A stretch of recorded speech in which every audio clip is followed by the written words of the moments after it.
Welcome back, friends. This week sees us leave Morocco's awesome Atlantic coast where we have spent the past 5 weeks and embark on an incredible journey through the Anti-Atlas and the Atlas mountain ranges where we get excited or struck. It is absolutely huge. Overcome with emotion. We're so high up. Wow. And more than a little scared. Trucks going by as well. As we take on Morocco's most dangerous road in the snow. We have just arrived in Tafraoute and that was the most mind-blowing drive. It was through mountains and over hills and the roads were just twisting and winding up and down. They were those ones where your ears pop like multiple times as you're going up. It was just so much fun to drive. Obviously the landscape has totally changed now. It's really kind of dry and arid and not a lot of greenery about apart from palm trees. There's tons of those. We also saw tons of camels, or dromedaries to be correct, and loads of goats and just tons and tons of wildlife, really nice birds and stuff like that. And the houses have changed as well. They're all kind of a pink or reddy colour. So everything is just completely different around here. And Tafraoute itself looks absolutely incredible. I'm so excited to go out and explore. So we're just going to get out straight away and head out and try and find some lunch.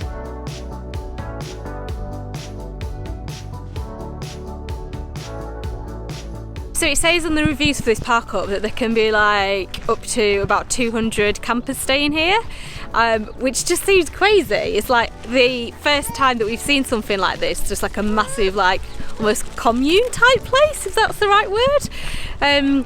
But yeah, it seems really, really peaceful and just really chilled out and relaxed. Obviously we've only been here 5 minutes, so we'll see how it goes. This place is absolutely incredible, right?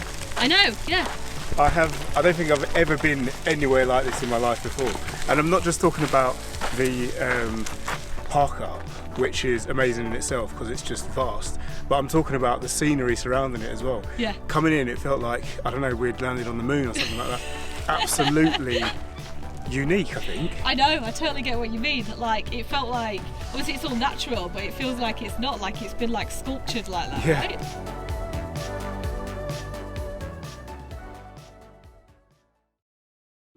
The next morning, we woke up to a surprise outside the van that had Adi all excited.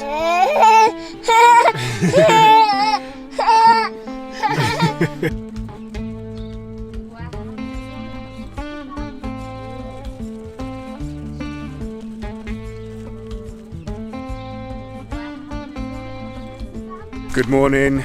Morning. Well, you can probably tell by the clothes that we're wearing that the weather has changed a little bit. We were lulled into a false sense of security yesterday, I think, because when we got here it was super sunny, blue skies, and it was actually quite warm. But as soon as the sun dropped behind those mountains, it got absolutely freezing. And we woke up this morning, we thought there was snow on the mountains. It wasn't snow, but it did rain a little bit, which is the first rain that we've seen for the whole time that we've been here in Morocco. Anyway, we are heading out now. We're going to go and explore the town and we're going to go and grab some food as well. Seriously, I haven't worn this many layers since Ireland. We had to go digging in the garage to get all our hats and all our like winter clothes out and stuff because yeah, we just need to be laid up. It is like genuinely really, really cold.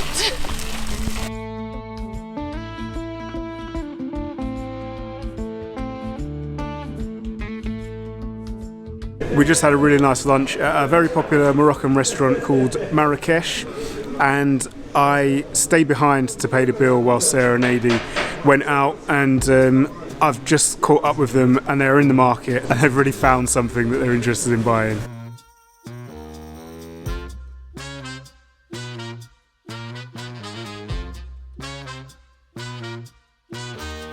She absolutely loves them. I know, she loves shoes, doesn't she? This market in Tafraoute is packed full of artisanal shoemakers who literally handcraft the shoes on show right there in their shops.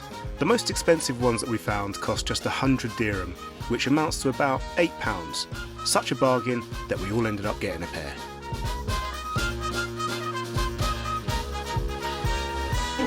I think these might be the ones. Yeah? Yeah, they feel pretty good. They feel like they're the right size. What do you reckon about the the style. They're nice. Yeah? Yeah, I like the yellow ones, they're cool. What do you think, AD? Any good? Yeah? The town itself is absolutely beautiful and completely laid back, and the amazing rock formations of the surrounding Anti-Atlas mountain range provide the most picturesque backdrop, no matter where you're standing in Tafraoute.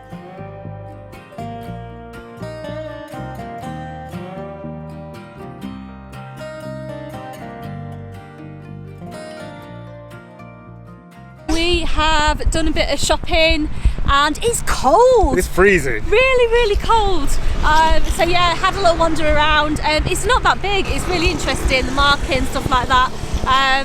But we are going to head back now because we have got a delivery arriving in 10 minutes. We've just had our Friday couscous delivered. Today is Friday, and a woman came round the van and knocked on the door early this morning, and she asked if we would like some couscous tonight. It's a business that she's got going where she goes around this whole campsite, and we ordered some. I did not know that it was going to be the biggest platter of couscous in the world. If anyone wants to come round and have some couscous, I think that's going to feed us for like the next 3 days. this is just mega. I can't believe it. And she's given us a sauce as well. Wow. I just can't wait to get stuck into it. This thing just looks absolutely incredible. I know. It's the couscous with 7 vegetables, and we got it with chicken as well. I just can't believe how much food there is. We're literally going to be eating this for a week. Well, we are absolutely stuffed and there's tons left. It doesn't even look like we've eaten much. But it looked like a mountain to begin with. I know, so it was like properly piled up. I think we've done all right. So we're going to package that up for lunch tomorrow. I'm really looking forward to lunch tomorrow.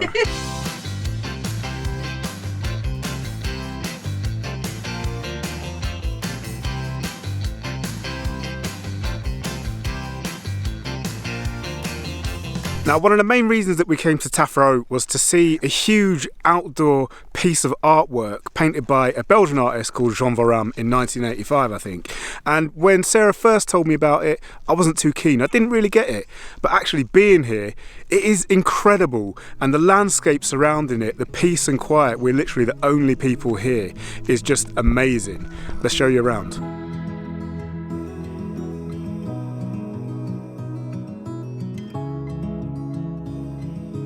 Apparently, it took 18 tons of paint to cover this outdoor canvas, as well as a large team of helpers from the local fire department to complete the work.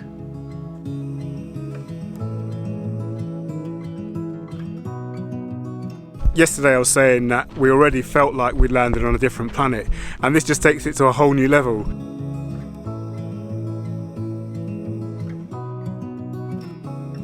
One of the things that makes this place so amazing is that we thought that it was just going to be a few blue painted rocks, but actually it's just vast. They stretch right into the valley as far as you can see. It is absolutely huge. But this piece of artwork is not without its controversy, with many critics saying that it's a stain on the natural beauty of the local area. Our thoughts? Yeah, we loved it.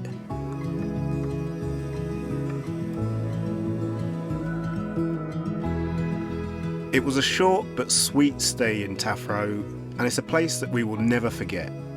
But we had to head on further north to our next destination.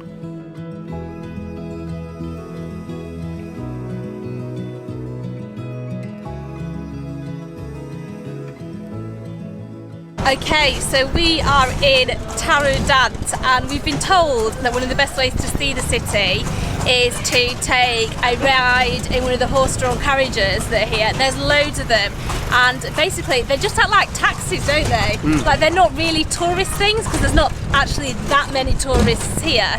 Yeah, you just see people in them that have just been out doing their shopping and stuff. So yeah, we've jumped in one, and the guy is taking us on a little ride around. We got time on our side. We're in a state of hope. I need you on my fire. Known as the grandmother of Marrakesh, Taroudant has a history that stretches back many centuries and even includes a stint as Morocco's capital. Running almost 8 kilometres, these city walls are some of the most impressive that we've seen in Morocco, and amazingly, the majority of the city still lies within them, just as it did in the 16th century when they were first erected. That we share. makes it all worthwhile. Got this place on our own. Well, this tour is actually really cool. It is quite a nice pace to go at, and we've just pulled over because the driver said that this is a really good place to get a good view of the city. You can actually go right up onto the city walls, and it's fantastic. And the truth may come as a surprise. Our guide Abdul Latif and his horse Badr took us all the way around the fortifications before dropping us back in the centre of town. You'll be the last one I think about.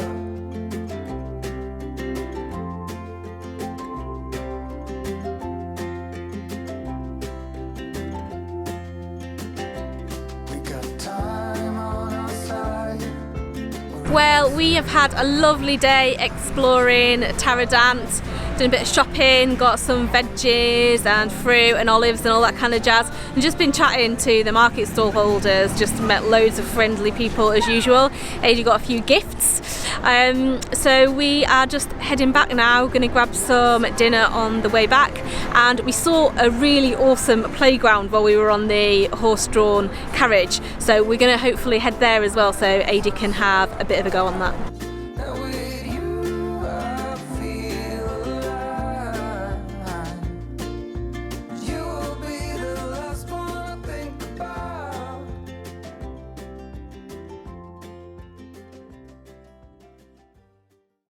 Okay, so we are all packed up, topped up, emptied out and ready to head off.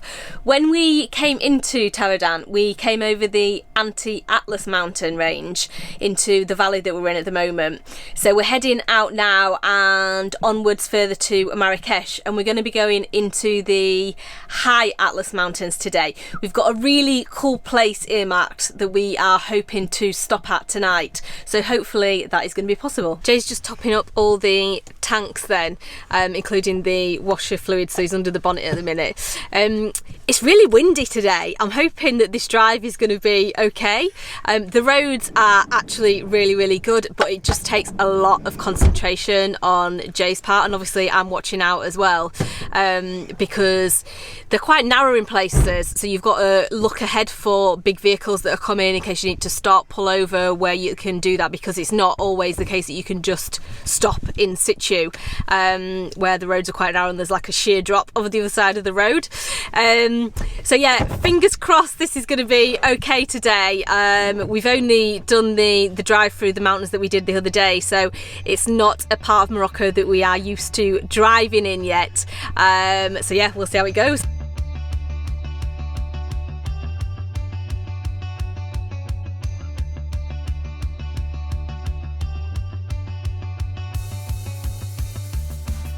This road is called the Tisni and Test Pass, and we were blissfully oblivious until after we'd driven it that it's also known as the most dangerous road in Morocco, and it's easy to understand where that nickname comes from.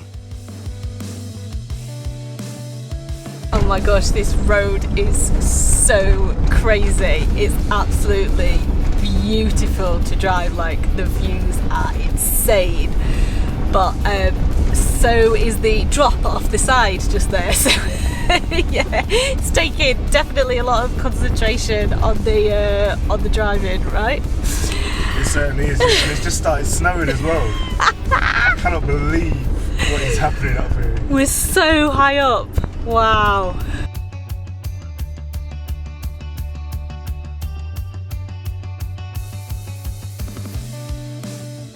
Well, we've parked. Yeah. I guess we go in and ask if like this is the most suitable place or if they've got somewhere else, but I don't know where else that would be. It's a little bit precarious, I'm not going to lie. We are just pretty much overhanging the side of a mountain here, and I think we're something like 2,000 metres high? Yeah, 2,100 I think. More than 2,000 metres. And just that way is a mountain range that's actually got snow on it. Where we're parked is right next to a restaurant, so Sarah and Adi have just gone to check with them if it's possible for us to actually stay here tonight. If we can, that would be an amazing park up. I've stayed in the van because, I'm not going to lie, I'm a little bit nervous. We're on a slope and we are literally just on the edge of this huge mountain, and there is a sheer drop the other side. Even though I completely trust our handbrake, there's still a little bit of squeaky bum going on, and there are big trucks going by as well. And if one of them comes into us, then yeah, that could be a bad time. So what's the verdict? The verdict is we can stay. The guy is so friendly in there, like really, really, really welcoming. He said we're fine parked here for the minute, but we can move onto the terrace at night. Okay, cool. That's what I wanted to hear. Yeah, exactly. Those cars are going to go. They're just there during the day. Right.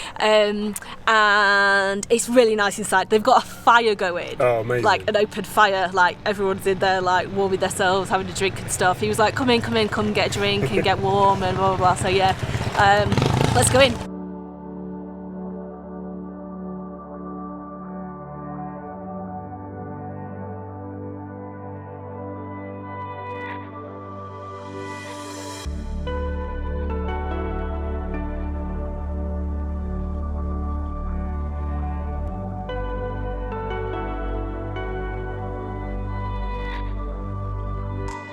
Okay, it is full on snowing now. The guys inside just told us that it's about 0 degrees outside, which is pretty cold. It's the coldest that we've been in a long time in the van. So I just thought, as a precaution, I will put some more diesel in the tank for the diesel heater. There's plenty in, but yeah, we definitely don't want to be running out of heating during the night.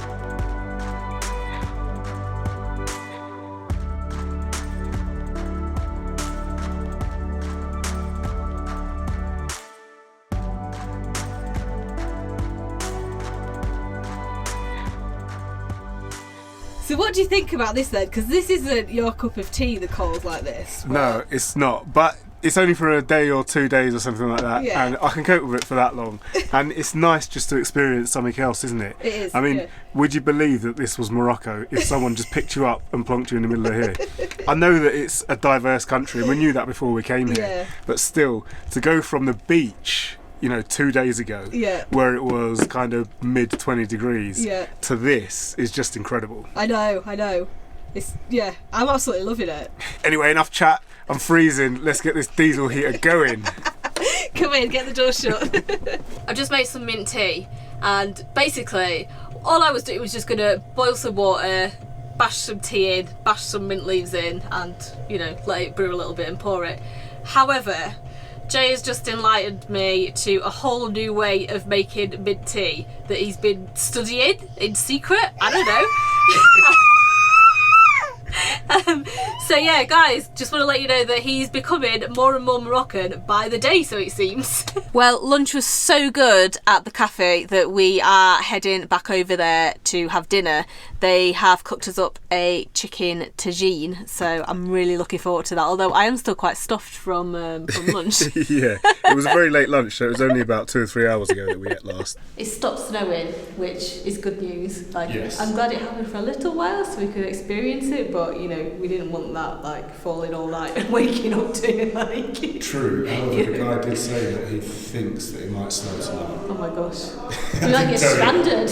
At least the food's good. Anyway, it's really warm and cosy in here, so we're just gonna settle down, have our dinner for the evening, and then probably just head back out and put AD to bed and have a bit of a relax and keep our fingers crossed that we can head off in the morning.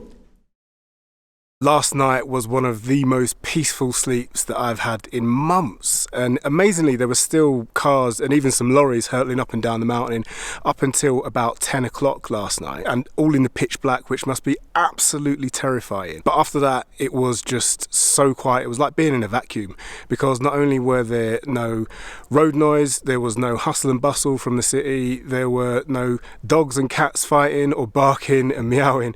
It was literally just pure peace and quiet, absolute bliss. But this is really not our natural habitat. We much prefer warmer temperatures, and it has been cold up here. We even had some ice on the inside of our windows when we woke up this morning. But for a couple of days, it's been well worth getting out of our comfort zone just to experience this. So all in all, it has been a really cool stay up here, something totally different to anything that we've experienced so far in Morocco, and it just feels really amazing that we get to take our home to places like this. What goes up must come down, so this morning we are hitting the road again and heading down the other side of the Atlas Mountains.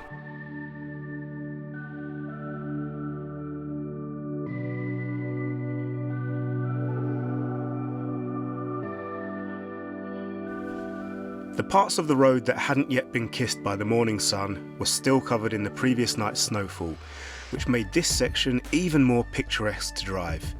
In fact, every leg of the route from Sidi Ifni was more beautiful than the last, and this is probably the most incredible road that we've ever had the pleasure of driving in Cassis, our little home on wheels. The scenery was just breathtaking at every turn.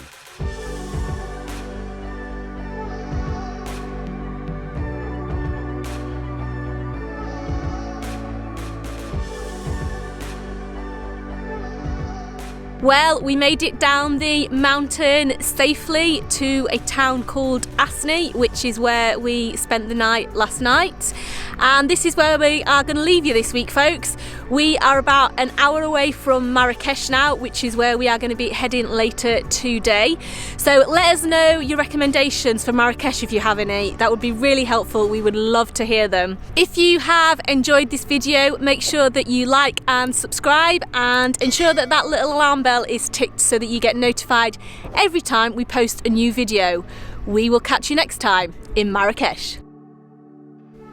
That's right, next week we'll be sharing our first impressions of Marrakesh, but for various reasons we're going to be in and out of Marrakesh a few times on this trip. So as Sarah said, we would really appreciate any suggestions you have on things we should do whilst we're there. We're looking for things that are perhaps a little less typically touristy, and maybe stuff that we wouldn't find in a guidebook. Drop any good ones in a comment down below. We can't wait to see what you come up with. Thanks in advance.